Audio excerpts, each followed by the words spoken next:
the show, but that's okay. Lee,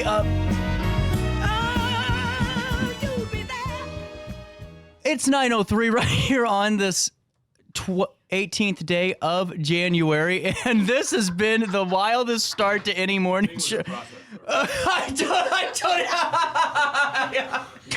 You gotta take it, I don't. Oh my goodness, the show started. It's 9:03, and we are doing top of the hour news today. We are hanging out with Michael Madden and Lee Cox in Alton Little Theater.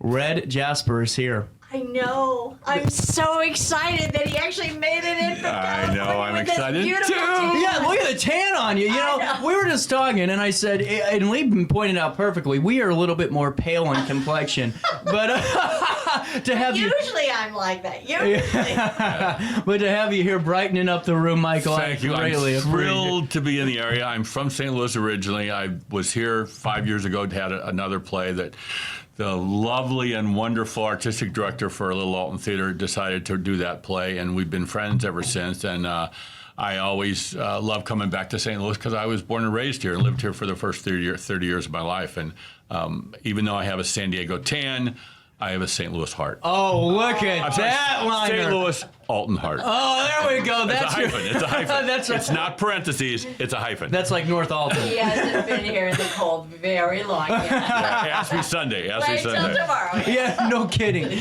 No, actually, the first play, it was an Arctic blast during Super Bowl Sunday, and it was 15 below. So this is like Hawaii. That is true. And I had sort of blocked it. No, I didn't block it out. I didn't block it out. I still have nightmares about it. Well, and this is exciting. 2 rooms. Before we go into tonight, because that's the big focus on this, we have Michael in from San Diego. Did we have a good turnout for 2 rooms with how cold everything was? We didn't have a great turnout, but the people were wonderful. By and large, they were not our season ticket holders. They were new audiences, Good. which we wanted.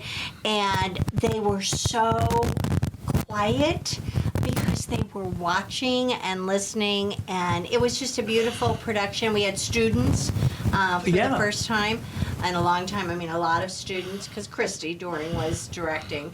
And it was very well received. I had Vietnam vets there. I had a lot of older people who, it was actually the guy who wanted to see it because they had followed the news in Beirut and everything. Of course, some people confuse what's going on modern day. I had to be very careful that they understood this was 1987, but many of them were alive, that students were. But so it was very successful. That's fantastic, and it seemed like it was. I mean, the way that the play was written was just fantastic too. But tonight, beautiful. January the 18th, 19th, Yes. 20th, 21st, Red Jasper by Michael Madden. We have a long-standing relationship. I feel like I just met you, 20 minutes ago, Michael, but I've known you my whole life. Yeah, I feel almost related.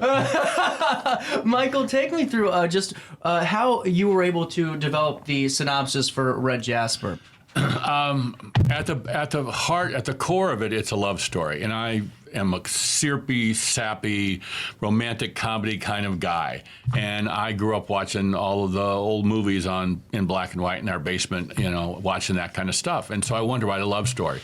My sister, Maureen, is a cancer survivor, and so she's the heart of our family, and so I wanted to incorporate that. So I ended up interviewing between 40 and 50 breast cancer survivors at a Susan G. Komen run in San Diego, and I asked them all the same questions, and I was kind of shocked how viscerally they still reacted 5, 10, 15, 20 years later about things that happened during their treatment. And so I realized there was an incredibly uncomfortable number of things that people did wrong or said wrong, or they didn't do or didn't say right, that really made a difference to these people's emotions, which affects their immune system, which affects everything else. So I started incorporating that into the play, and I tried to make it really funny, and it ran for a month in San Diego, and what was interesting is that the people that laughed the most in the play or in the audience were cancer survivors because they got it, So I took it to Susan G. Komen to say, could you just read this and give me some feedback? And they said, oh, this is exactly what people always complain about. So they asked to co-promote it, which really helped, and we got an NPR and a bunch of stuff, and it's turned out to be the most cathartically, emotionally fulfilling thing of my life, and that sitting in that audience night after night, watching people really lose it, and especially after the play, going up to the cast and to me and stuff, and saying, "Oh my God, I wish this. I wish my mom would have seen this. I wish I would have known this," and stuff. I'll give you a quote that to me completely incorporates everything. The third or fourth night of the play, there was an older woman who was a volunteer, and a lot of theaters, older people volunteer so they can see plays and stuff. So this woman came up to me and said, "Mr. Madden, I'm really sorry, but after I get done seating people, I don't think I'm going to be able to watch the play." I said, "Oh, okay. Why?" She goes, "Well, I recently lost a friend to cancer, and I don't think I'm going to be comfortable watching." I said, "I totally get it. I'm sorry for your loss. Everybody grieves differently. I understand. But, could you do me a favor? The beginning of the play, there's not a lot of stuff that's going to be uncomfortable. Could you just watch the play until it's uncomfortable?" So she watched the whole thing. She came up to me afterwards crying, as I do all the time, and said, "Thank you for convincing me to watch it. I wish I would have seen this sooner, because I think I could have been a better friend to my friend." Yeah. And that's what I wanted. That's what I wanted. And, with that being said, that has to be the most beautiful thing I've ever heard about. Because we talk about testimonials and reviews all the time. Those mean little whenever you have a conversation like that, and the real mission of what you were trying to accomplish in this piece was achieved. Yeah. Do you think it's because, and with all cancer being so prevalent, and we all know somebody that's either lost their life or is currently battling with some form of cancer, do you think the way that it's such a, I hate to say common concern now, but since we all have to deal with it, do you think it's easier for them to connect in their own sort of archetypes in those stories, and own type of maybe smaller plots that connect with them and maybe an experience they had? Do you think that's what propelled this play, this Red Jasper, to really reach the heights it has? I think so. I think you're exactly right about everybody being able to connect it. There's also some Alzheimer's stuff in there, and so Alzheimer's and cancer. I mean, everybody unfortunately has been connected to that in some way. I think the reason it connects is that all that information all those women gave me about, People mean well, most people. Some people come up to somebody with cancer and say, "Do you have cancer?" which is so invasive. Yeah, it is. It's terrible. But they do that. And then they will continue to be more invasive, and they'll say, "Oh, what kind of cancer is it?" And the person... What stage? Yeah, and people will tell them. And then I had two different women at two different times tell me that somebody came up to them in a grocery store. They had, a scarf on from chemo, and they looked like they had cancer, whatever that looks like. And they were asked both of those questions. They said, "Do you have cancer?" "Yes." "What kind?" "Breast cancer." "Oh, my aunt had that. She died." It's like, what? What did you just say? No. And she, they. It's not that they're bad people. Some of them, though, just want to talk about their situation. Exactly. And they want, whether it's part of their grieving process, whether they're just self-indulgent, I don't know, or a combination of both, but somehow or other, a lot of that stuff that I wrote into the play, people really connected with that had cancer. And a lot of families afterwards said, "I wish I'd have seen this, because I didn't realize I was doing the wrong thing when my mom, my sister, my uncle, whatever, had cancer." Because we're in the driver's seat. In that situation, when you're going 100 miles an hour through the process of helping or helping to manage with a loved one that does have cancer, you don't think about how you're perceived or what your outside appearance is. You're just you internally and going. But to take a step back and peel that curtain back from a third person perspective, I think that's where all the kind of checks and balances and really checking yourself on how did I really do with this journey. I think that's where the real evaluation comes in. Well, so there was a couple things that really resonated with people. One of them also happens when somebody dies. When somebody dies, somebody comes up to them and says, "Look, call me if you need anything." Why am I calling you? I'm the one that's Shouldn't had you somebody call die. me? Yeah. Thank you. Call me and say, can I walk your dog? Can I go to the grocery store if I can do something? But I mean, just those empty gestures that are well-intentioned but really empty. Correct. Pragmatically, practically. That's why, for example, we were talking before, I love ribbon strength, because they're saying, okay, here's some money, which is, by the way, one of the charities that we're going to be giving money to Absolutely. from this. They say, okay, here's some money for transportation costs to and from chemo. Here's some money for utility bills because you're not working because you have cancer. Here's some money to help pay the rent. That's the practical kind of stuff that people forget about. Instead of just giving them 22 casseroles that they're too sick to eat. That's what we had a big laugh because the cast, and they all drive 45, 50 minutes more. Right. And so they said, well, if it's bad weather, but we could stay here. And I said, I could make some casserole. And they're throwing Kleenex at me. But they're like, well, what kind of casserole? Well, that's such a belief. In California, that doesn't happen. In St. Louis, if anybody breaks a toenail, somebody comes over and says, oh, here's a casserole for you. And then you reciprocate, and you never give back an empty one. You make something and give it to them. Right. In San Diego, people would move in the neighborhood, and my wife and I, who are both from St. Louis, we'd bring them over something, they'd kind of look at you like, okay. And then we'd have to go over there and say, can we have it back now? Okay. Oh, yeah. Did you think that was a gift or something? It's just different. So casseroles really resonate. Or the box of expensive chocolates when she can't have sugar. Yeah. Like how dense her busy son is. Not at all like you. Exactly. Thank you very much. Thank you very much. But it's those little moments that, to me, tell a lifetime of someone's story. And I mean that in the way of, we've all had, the thing that still drives us crazy about a situation that happened maybe with a relative, and you maybe observe someone acting out of pocket or saying something completely wrong when they didn't mean to, and it could cause years of tumultuous relationships within a family. It could end a lot of relationships a lot of the times.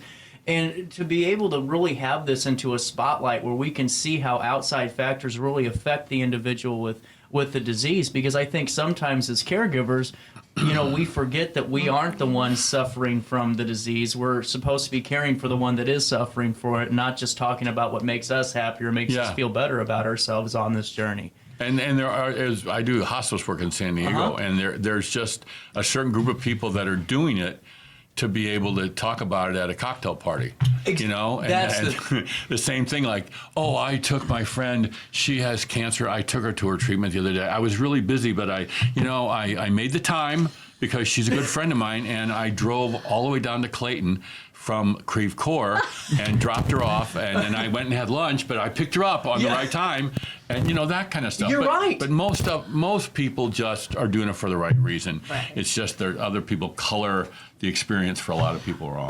But I love so many lines in the show, but one of the things the cast picked up on right away is when Tom, who's new then, says, oh, you're so brave. And the nurse says, uh-oh.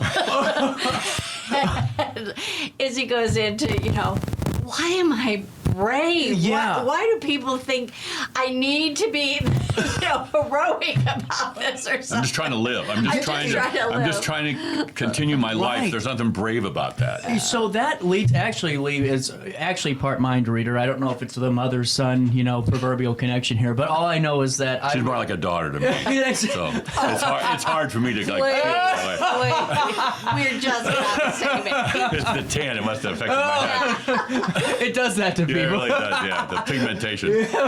With that being said, Lee, whenever you were going through Red Jasper and you were reading through the lines, was there one line, and we don't like to give away the portions of the play, but was there one line that really drove home the meaning of it? Because in this, there's so many powerful stanzas and there's so many powerful quotes, but there's always that one piece that sums it up for you. There probably is a line, but the last scene, I can barely hit the light cues because I continue every night to have tears streaming down my face.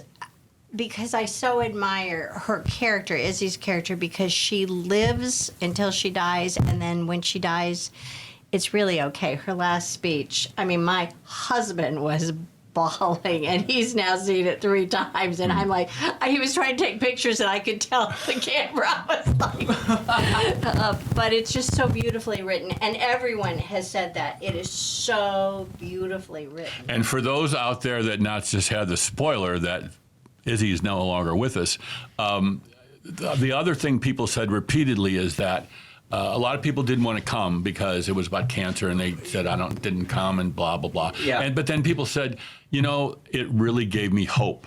And that's the thing, is that even though people have to deal with this stuff, it still gave them hope about people that have it, people that are survivors, and people that aren't, because it's part of the process. And I agree, it's a beautiful play, and it's a great play for actors, because Izzy's character, it's just, boy, it's the quintessential woman's part, man. Yeah. I mean, Meryl Streep could really tear it up, you know? Yeah. Well, I want on top of that too, I think the way that it's real is what I think is so poignant, because so many times when we see the cancer story on Hallmark or whatever, you watch it on Broadway or anywhere, it's 9 times out of 10 ends with this hunky-dory, oh look, we're all better and we're all on greener pastures, but that's not the case a lot of the times. No. And it's great. I think the realness of that, to have that little bit of a spoiler, I honestly, I think that tells you what this is all about, and eventually the end of the road will come. But I want people to realize that, because people, well, she dies. I don't Yeah, see it. okay, yeah, it's But true. the thing is that it's really, really funny. It's really, and when you juxtapose things that are emotional and deep, and then the audience is just, they're almost emotionally exhausted, and then you hit them with a joke, they really are looking for an excuse to laugh. Yeah. And they laugh, and they laugh really hard. And so when you go from the funny to the serious, the funny to the serious, it makes each one more powerful, because they just had a laugh or they just had an emotion. And that's what people also said. I didn't expect to laugh so much. I didn't expect to laugh so much. And that's also what I want. There's nothing more enjoyable to me than watching people laugh and cry. When you were talking to the women, when you were writing this play, were you surprised by some of I don't want to say raunchiness, but some of the humor and some of their. I mean, did it blindside you? Because to me, whenever I'm hearing that, I'm going, oh, I can't write this. People are going to think I'm, I'm an evil person or I'm rude. But I mean, well, it's coming... I was writing it. I guess I was a little bit surprised, but my sister, she had a right good attitude about it. I knew a lot of people that had attitudes like that, but. I wrote it for the cancer survivors, right. And I wrote it for people whose families had cancer in it, so they could see, because you can't be sad 24 hours a day. No. It's exhausting. Exactly. And so you have to look at it. And, when my sister had cancer, we were laughing last night. We'd go to a restaurant, and I'd say, my sister has cancer, can we get a good table? And they give us a great table, and my sister still laughs about it today, because you just have to kind of be real about it, You do. Me saying that doesn't mean it's not going to take anything away from her cancer, but, why not play so my sister said, yeah, Michael used to play the cancer card with me all the time. And the women with cancer would say sometimes I would use the cancer card because I didn't want to see somebody go somewhere, do something. Yep. So you'd have to be, you can't make light of it too much, but you have to be realistic exactly. about it. Yeah. And that's what I think this is such a powerful performance, because this isn't Hallmark. This is life. And that's why I think it's a really great thing for Lee to have this here at Alton Little Theater, and for you to be a part of this. It's a huge thing to kick off the part 2 of the 90th anniversary of Alton Little Theater, but also it really shows your strength in community theater, Lee, as well. And Michael, as you're looking for places, and I'm sure you get numerous emails, phone calls about, hey, can we bring this here? Not as many as you'd think. Oh, come on, Mike. Help the story. New York, Paris, Istanbul call today. Yeah, that's right. Amsterdam will call tomorrow. But when we're talking with theater executive directors and directors in general, what do you look for in homes for Red Jasper? Is there some type of just criteria that you have? Yeah, there has to be a certain intimacy. I'm looking in St. Louis, and I want a theater that's about 100, 150 people, because a big theater, it's just not intimate. Absolutely. You have to have that. And other than that, they have to have a sensibility. I look at what the kind of shows they do, and if they're doing all musicals, no, it's not going to happen. But, because ultimately, again, it's a really good love story, and I'm a real romantic. And my favorite thing about writing this was watching the characters fall in love really honestly and realistically, and being heartfelt watching a love story was always my favorite thing. So I love that aspect of it, woven within all the practicalities of cancer and Alzheimer's and stuff.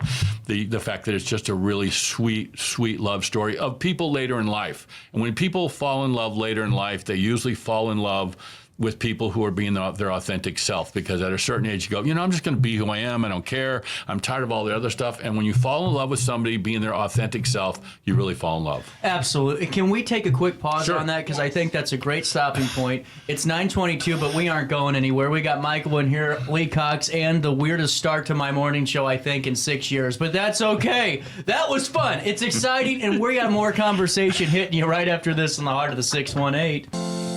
Is it time to buy, sell, or even time to consider a short sale of your property? Meet Lisa Webb, owner of 3rd Street Realty. This local, women-owned, family-operated realty group has over a decade of experience in foreclosures, first-time home buying, and so much more. 3rd Street Realty prides themselves on holding your hand through the entire process. Let their expertise guide you to your dream home. Visit 3rdstrealty.com and start your journey with Lisa Webb today. I just got a new air conditioner. Top of the line. I bet mine's better.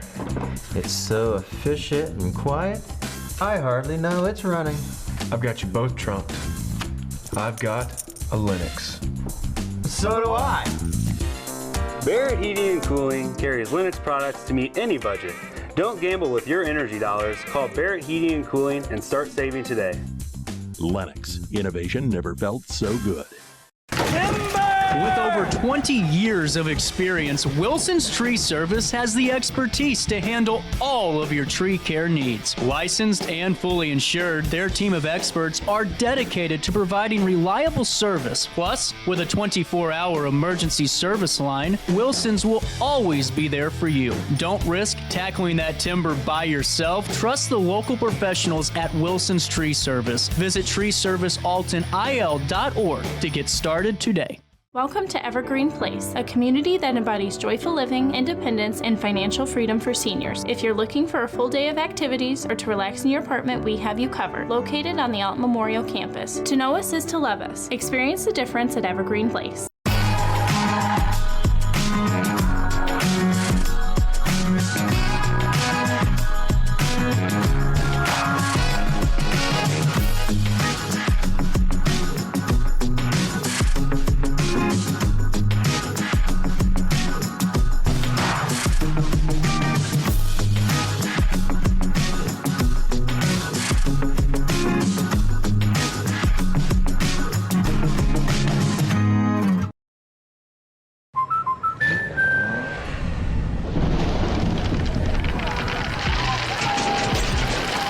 Life's better when you're under our roof.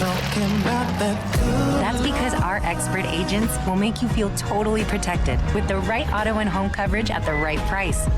Also, you can enjoy the dreams you've worked so hard to achieve. American Family Insurance.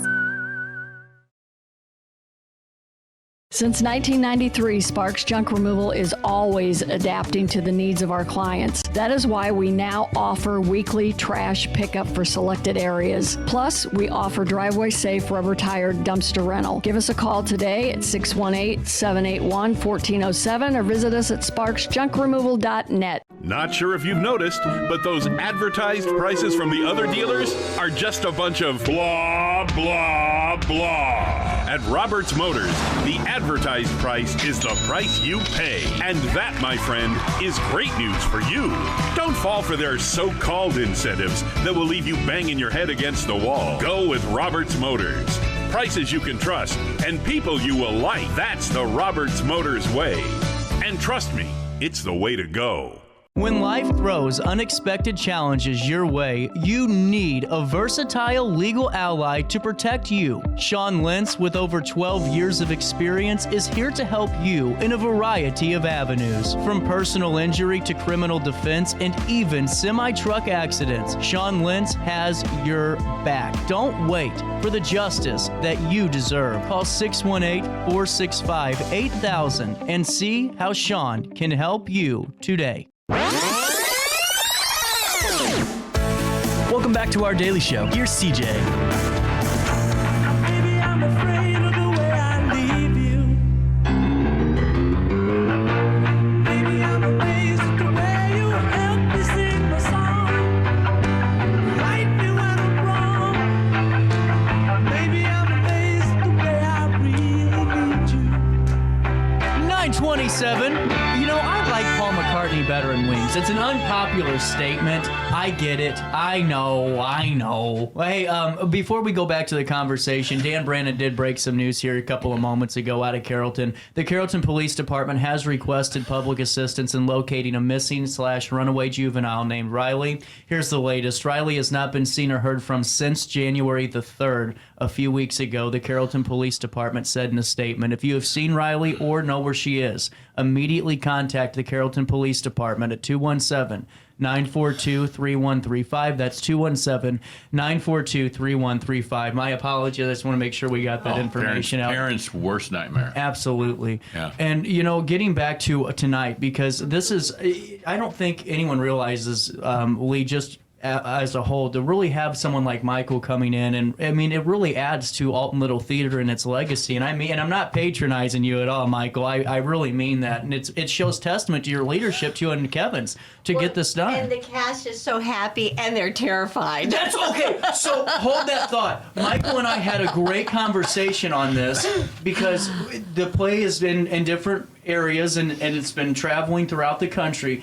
And Michael, can I ask you a little bit more about this, because I found it so fascinating what you said, because you wrote this and you guys had a heck of a cast in San Diego perform this, and now when you're going out to different locations, different theaters, is there a little bit of, you know, some nerves that are always kind of flowing there? When you write and direct something, you know, you control it completely. You know in your head what you want to hear and see and what you want the characters to do. The first play was in San Diego, and then I brought it to St. Louis. I produced it, but I didn't direct it. And I remember coming to the opening night. I went to dress rehearsal the night before, and it was horrible. It was a horrible dress rehearsal, and I thought, I got all these friends and family coming in St. Louis. I'm going to be mortified. It's not going to be good. And then it just killed. We sold out all 3 nights. It was great. And what I learned from that, and subsequently went around to 5 different places in the country, is that every place did a little bit differently. They have to read the same words, but the nuances that the director picks up on the characters, or the blocking, where they put the people on the stage, or how they have things happen, and the music and the lighting is just different. Yeah. And instead of being frustrated, I began to realize, oh my God, how did I not see that? Why didn't I know that? Why didn't I think of that? And I would write it down, and then in subsequent rewritings, I would add that to it. So because of that collaboration among 5 or 6 different places, this last play, I realized the collaboration is really the biggest form of art. And so as I was writing the play, we were also rehearsing the play, and as actors had input, I would always say, if you give me an input or suggestion, I will either take it and use it, or I will tell you why I'm not using it. Because you can't just say no. You say, well, Exactly. I'm not doing it because of this. Yes. Because then you shut off the communication. So when they did the last play, again, they just did such a beautiful job. They did it a little differently, and I loved it. And each character is a little different. A coffee shop, a real coffee shop with a barista. Yeah, well, I mean, in San Diego, it was just a black box. It was just a black, curtain. I didn't know him then. I thought, what's he gonna do? It was great. It was great. It brought it to life, and because of stuff like that, I wanted to have a real set for this play. Yeah. And so, you know, that's why I love that they're doing it. I trust them in Pallison. I trust her, and the way, you know, when you write something, anything, and you want feedback, you give it to somebody and say, could you tell me what you think of this? And you're counting the hours until somebody calls you back or emails you or something. And Right. and usually you call them in a month and say, hey, did you ever oh yeah, you know, I've been busy. Oh, okay. Well, I gave it to her, and she said, I'm going to go on vacation, and I'll read it on vacation. So I get either a phone call or a text, I don't even remember anymore, but she called me from the airport. She said, I'm sitting here, I've just read Red Jasper, and I'm sitting here crying. Mom, is that woman okay? I want to do it. You know, this is on her way to her vacation, which is why I love this woman. I love it. So she got it, you know, and that and she gets it, and that's why I love being part of what she's doing. I think this is why Red Jasper is so powerful too, because what we talked about earlier, the connectability to the meaning of the story. Because as we talked about, so many experience it, and they're different interpretations. I can only imagine, because to me, I'm a pretty prideful person in my initial work, and I think I am still learning it's okay to adapt and change it over some time. Whenever you're starting to get those suggestions and you're starting to see this play out and go, duh, I should have had this in here. Was it any type of personality change for you in how you work or write? Because to me, I put the wall up. This is what it is. Yeah. But man, maybe I should start, utilizing. That's just me personally. I don't know if I became a different person, but I became a better director or a better writer. At least better at it, and realizing that, you don't know everything and you can't everything, and you don't have to own something. If the script has good bones, it's going to have good bones, And, the other thing about the play that is really important, besides the fact that, what you learn from it, is that you really have, as we get older, as I get older, and I'm old, you do realize with the passage of time that, time is ticking, and you need to do things and say things now. Yep. And you don't let time pass without telling people how you feel, what you think, and that's another message in this, is that you got to take advantage of the time you have now with the people you love, because once it's over, and regret is horrible. And, everybody dies with a little regret. I do a hospice work, and I always ask people, what regrets do you have? Is there anything we can fix before you go? Wow. Is there anybody we can, get together with, or can we write something, or can we do something? Can we repair some bridges or whatever?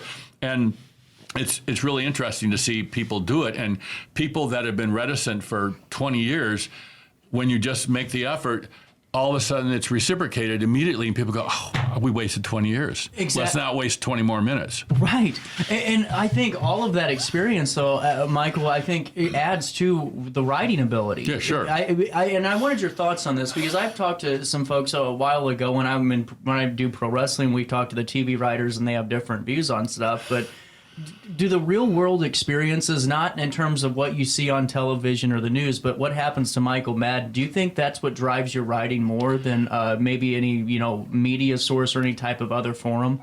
I think the daily rhythms of life are really what's the most important thing. And everybody's got a book in them. Everybody's got a play in them. Everybody's got something. Everybody's got some interesting thing that happened to them or for them or with them or at them.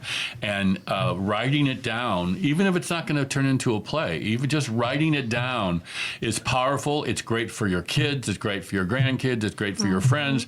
You look at things differently. One of the interesting aspects of it, you write something down about something that happened to you. You show it to somebody that was also there. They said, that's not what happened.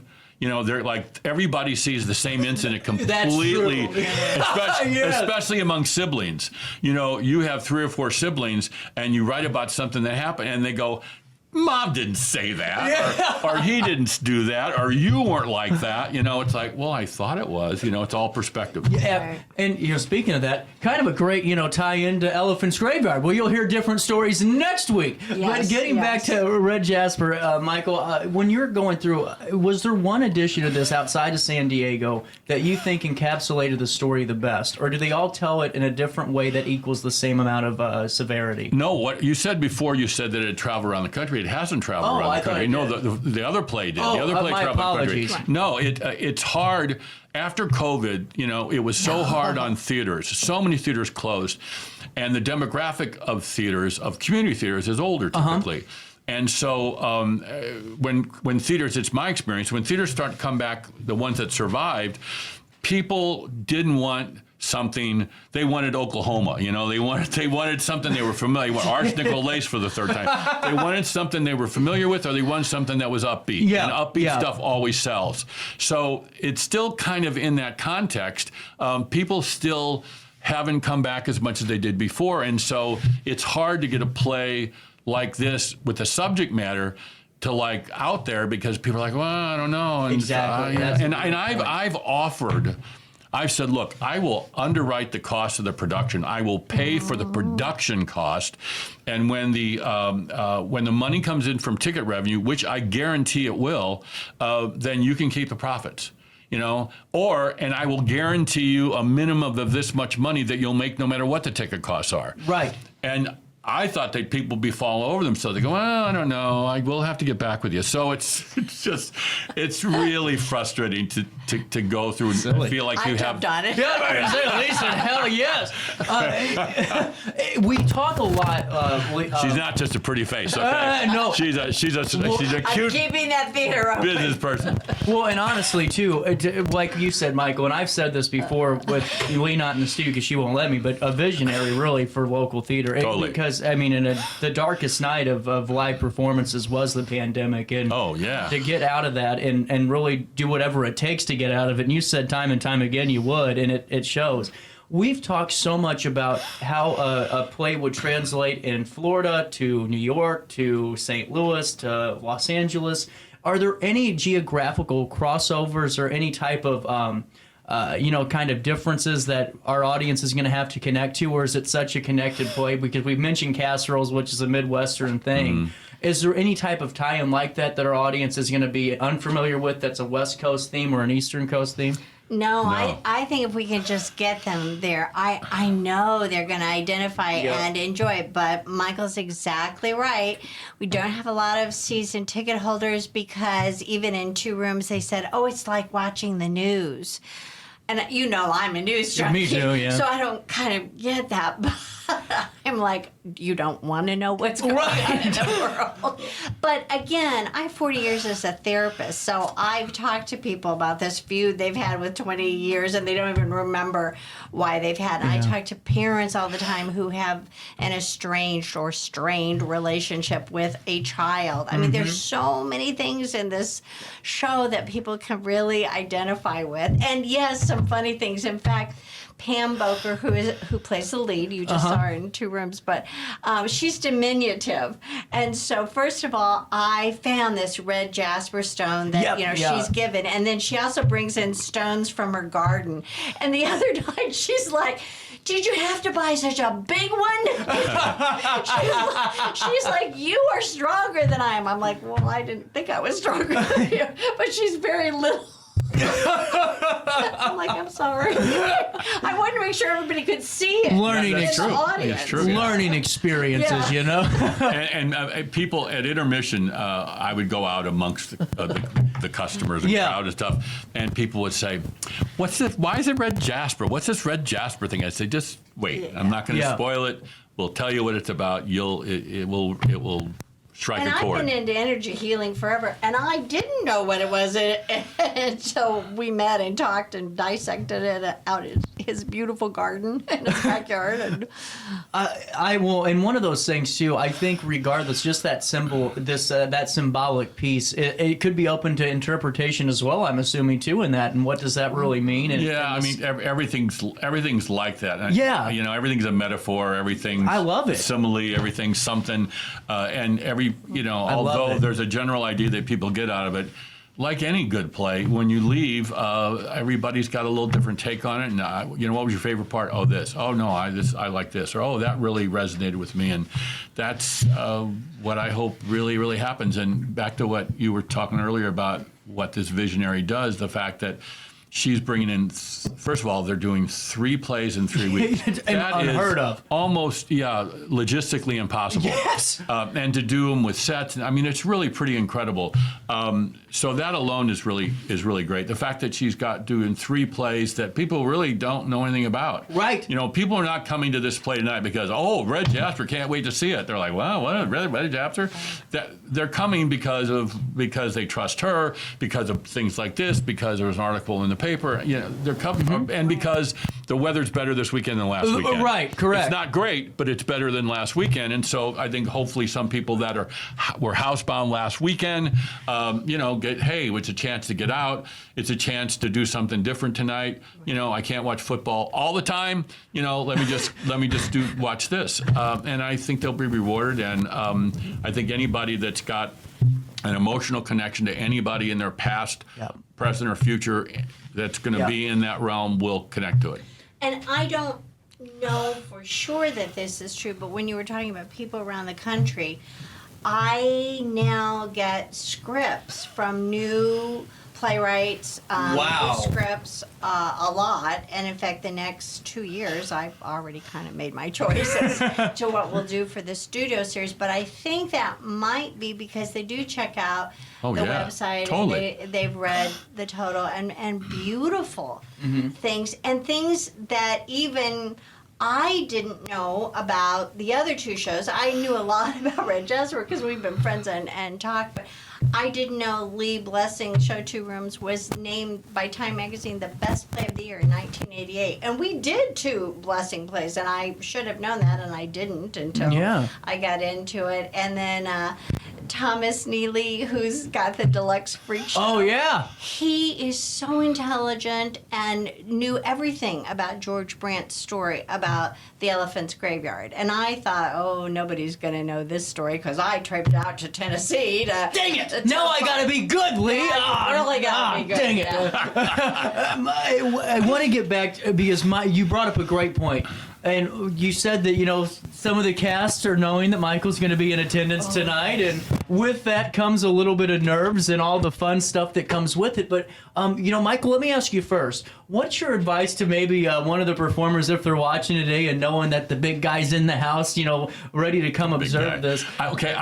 Before I wrote and directed, I was an actor. Okay. And so I know what that feels like. I've been in that situation before. The last person that's going to come in and say anything is a writer. They're not going to say anything to you. If somehow your performance isn't what they thought it was going to be, they maybe will say something to a director, maybe to the producer, but mostly they're going to keep their mouth shut. They're just glad that somebody is doing their play. Okay. They're just glad. And so I will go in and I will find something wonderful about every one of their performances, because there is something wonderful about every one of its performance.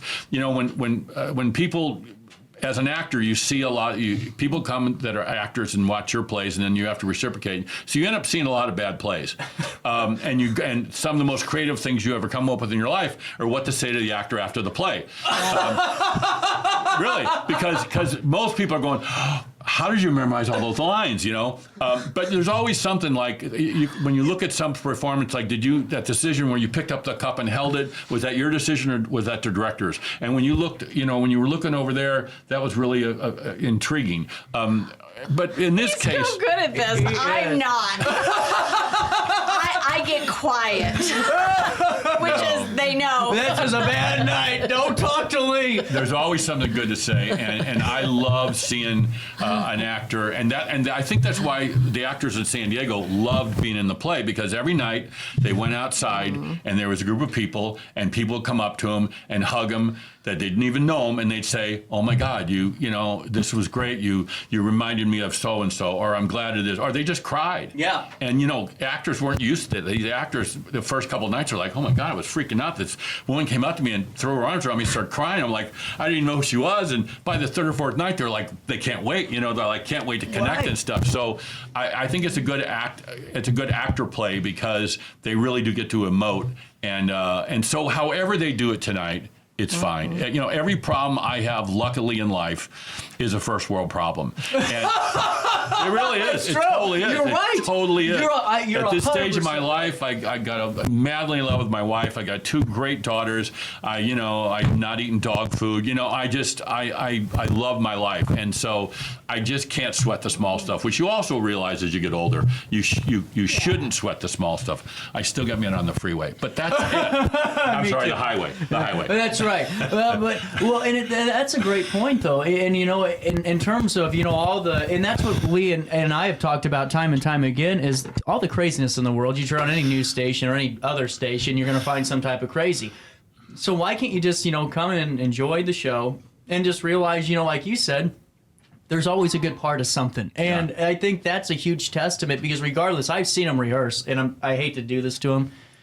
They're kicking ass. I mean, they are for this show. Oh my goodness! I peeked my head in for 5 minutes, and I just was sitting here watching it, going, "Could we have gone second, and we could have put Red Jasper third? This is going to be a little bit tough to follow here."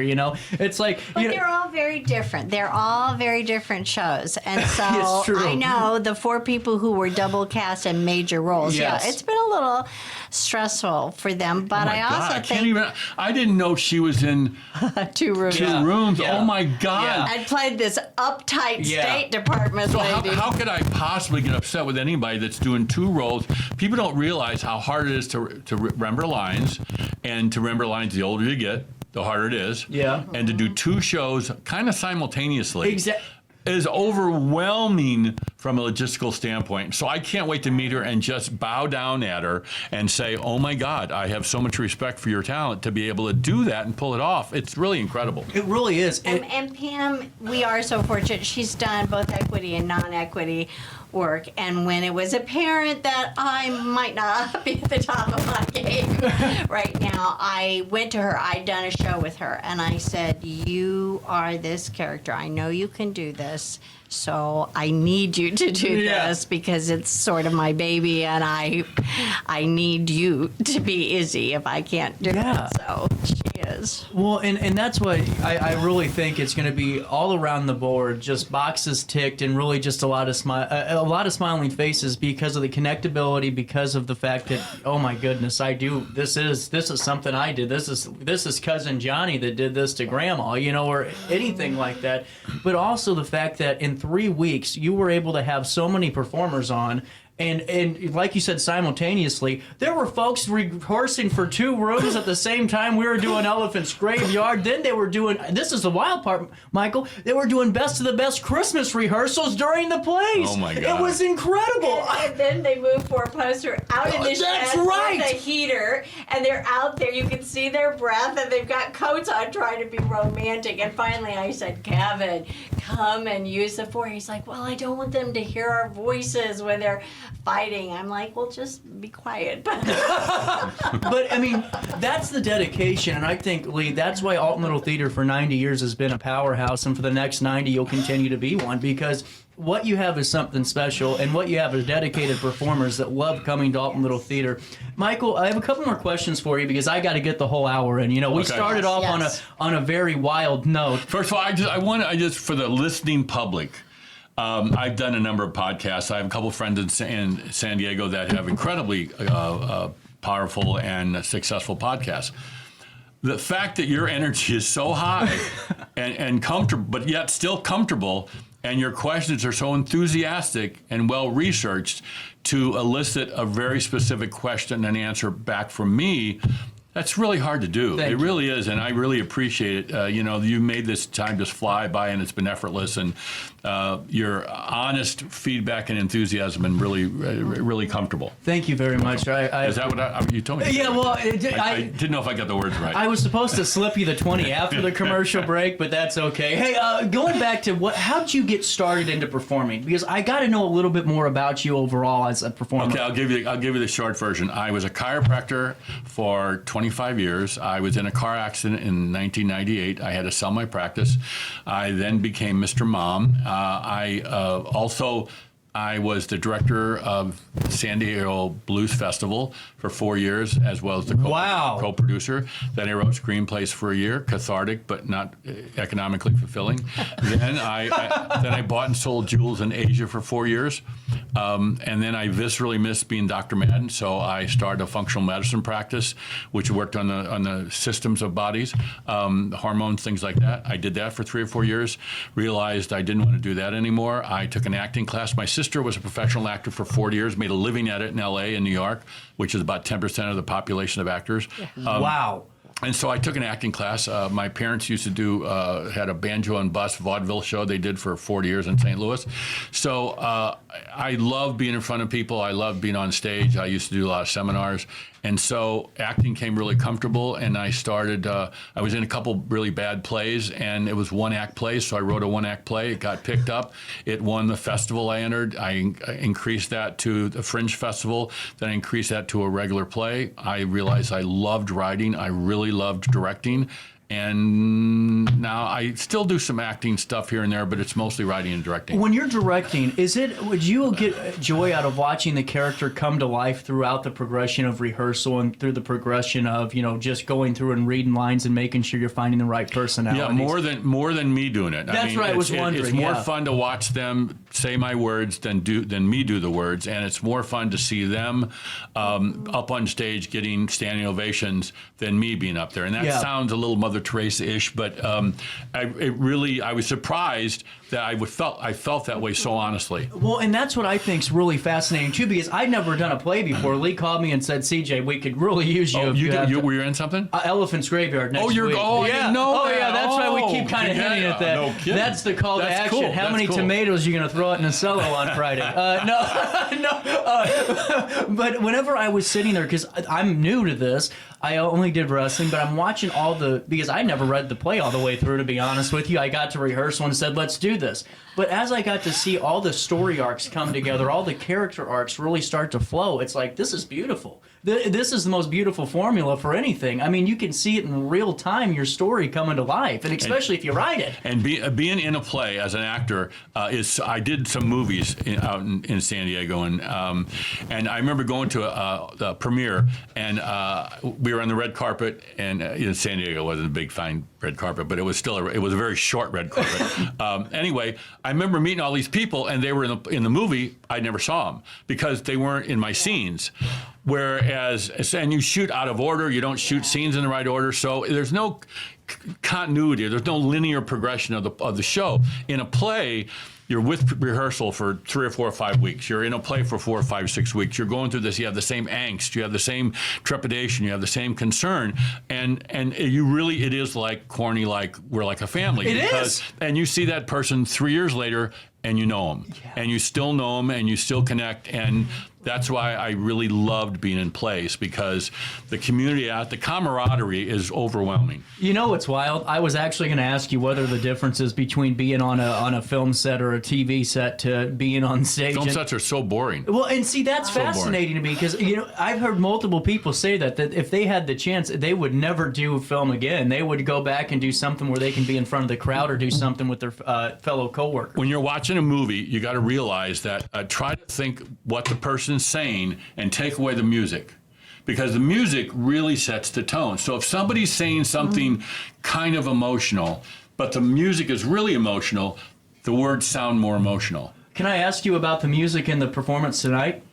Because we are going to have some songs, correct? But he only knows one. I'm not going to tell you the song. No. I'm not going to tell you the song, but we had to jump through some hoops and a bunch of you have to get clearance for people that that own the rights to it, and so I had to make a bunch of calls to Disney. Yes. And the so big mouse. You're dealing with corporate, the big mouse house, and then they also had to have me talk to somebody else who co-owned other rights to it. So I had to do some heavy stepping, but I got the okay. So we can use it without fear of reprisal. Yeah, so factor. That was one of my big fears. I thought, because I love that people watch what we do, but I thought, Disney is going to come after us. But he solved the problem. I'm suing you.